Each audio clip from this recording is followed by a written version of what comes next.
Jack visa le loup. Mais quand il s'approcha, le loup avait disparu.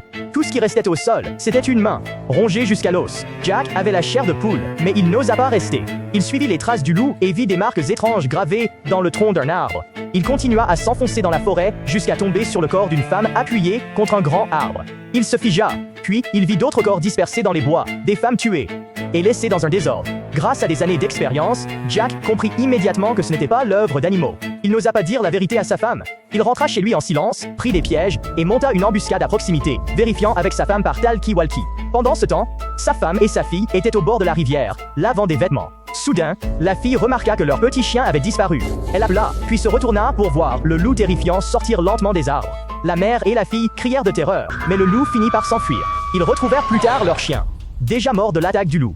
De retour à la maison, la mère continua de réconforter sa fille, mentant qu'elle chercherait le chien ensemble quand Jack reviendrait. Mais au matin, Jack n'était toujours pas revenu. Elle emmena sa fille en montagne pour chercher, mais il n'y avait aucun signe de lui. Puis, dans des excréments de loup, ils trouvèrent une bague. C'était la bague de Jack. Son cœur se serra instantanément. Elle se précipita vers la police, mais ils ignorèrent son appel. Les chasseurs ne rentrent parfois pas pendant des jours, dirent-ils.